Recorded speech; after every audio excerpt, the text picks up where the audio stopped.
Indonesia menyumbang lebih dari 85% produksi CPO dunia, menjadikan Asia Tenggara sebagai poros utama industri minyak nabati global, sekaligus mencerminkan bagaimana kawasan ini harvesting growth from the green gold.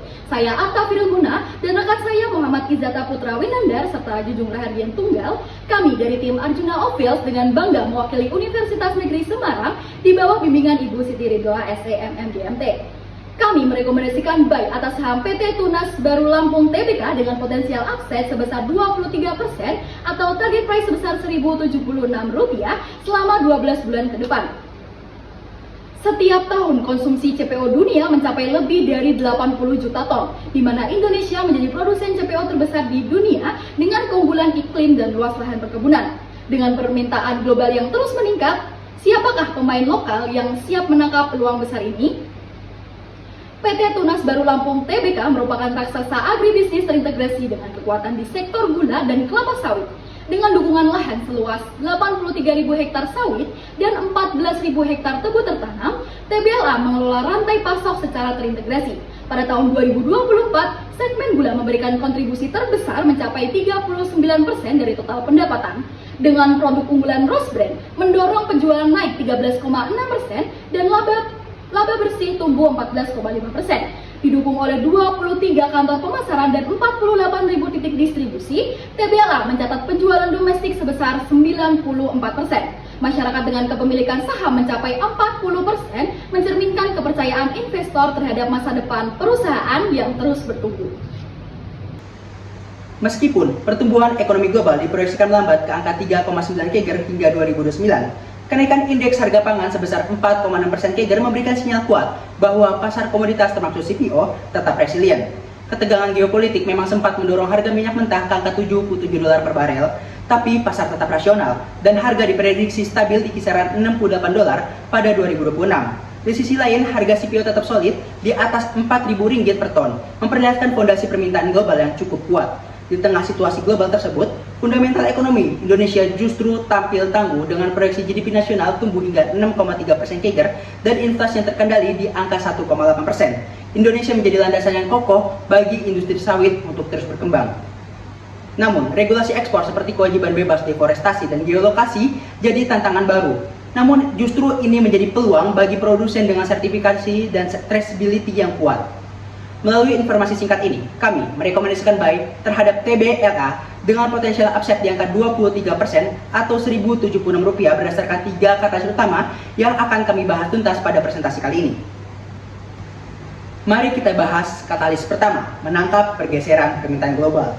Kita melihat penurunan signifikan dari pasar Uni Eropa, di mana dengan konsumsi yang turun sebesar 1,7% CAGR, turut menekan ekspor Indonesia sebesar 3,2%. Namun, peluang besar datang dari Asia, di mana ekspor ke India dan Cina tumbuh 4 hingga 5% CAGR. Produksi bersertifikasi RSPO naik menuju 60 juta ton pada tahun 2029 dengan perluasan lahan ke hampir 20 juta hektar. Ini memperkuat daya saing ekspor Indonesia. Di dalam negeri, mandatori B40 dimulai 2025 dan transisi B50 dimulai tahun 2026, mendorong konsumsi biodiesel hingga 22,1 miliar liter pada tahun 2029 atau tumbuh di angka 8,7% CAGR. Konsumsi gula domestik naik di angka 7,6% CAGR ke 19,2 juta ton, didorong oleh pemulihan daya beli dan juga konsumsi rumah tangga. TBLA siap menangkap gap potensial antara konsumsi dan produksi nasional. Pasokan sawit nasional mulai bergeser. Produksi dari plasma dan juga RSPO smallholder turun 5% CAGR, sementara petani mandiri tumbuh pesat di angka 25% CAGR menjadi 4,3 juta ton pada tahun 2029. Ini mencerminkan peralihan menuju pasokan yang lebih legal, tersertifikasi, dan berkelanjutan. Untuk mendukung katalis pertama, mari kita lihat keunggulan TBLA pada katalis kedua, keunggulan supply chain terintegrasi. TBLA memiliki struktur pendapatan seimbang di mana 39% dari gula, 26% dari biodiesel, dan 22% dari CPO. Ini jauh-jauh lebih fleksibel dibandingkan kompetitornya pada level regional yang 90% masih bergantung pada CPO.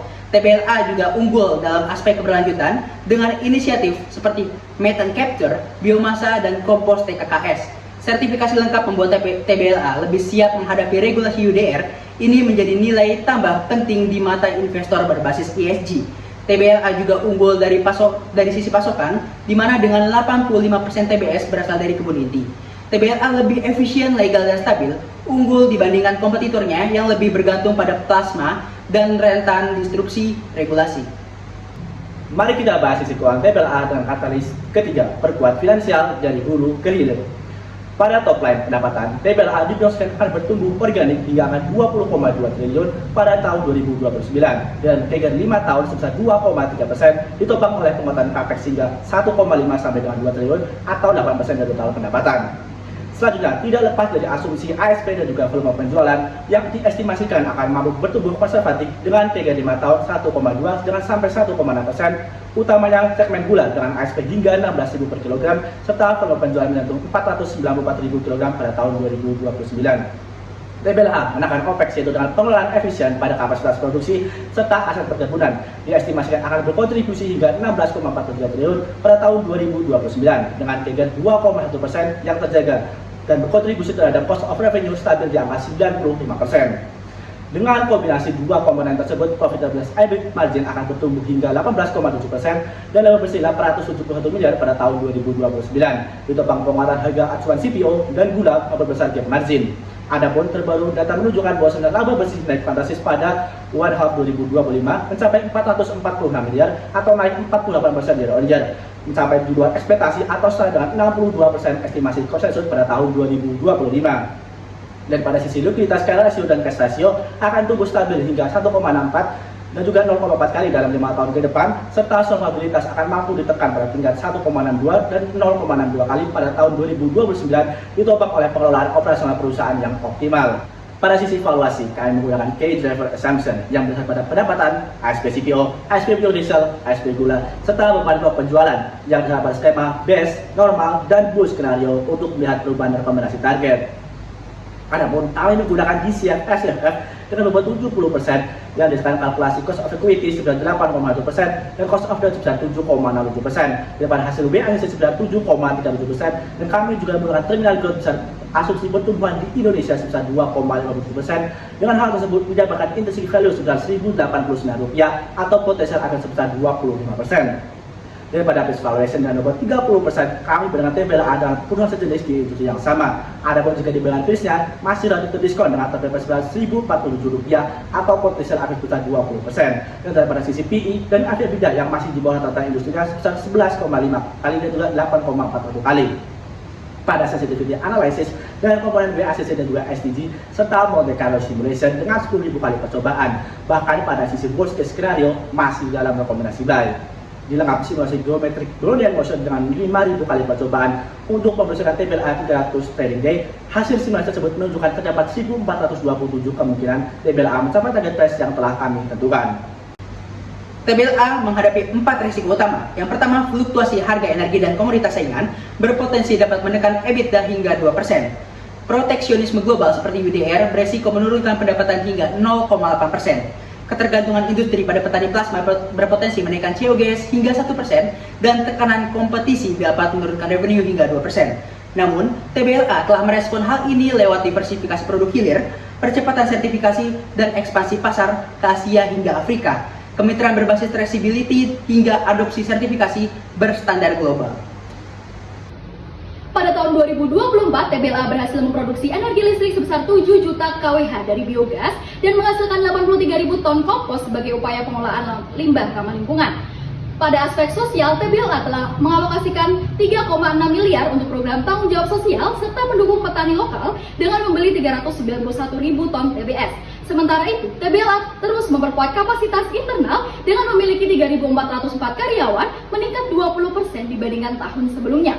Untuk itu, kami sekali lagi menegaskan bahwa kami merekomendasikan buy terhadap PT Tunas Baru Lampung Tbk dengan 3 katalis utama: menangkap pergeseran permintaan global, keunggulan supply chain terintegrasi, serta perkuat aspek finansial dari hulu ke hilir.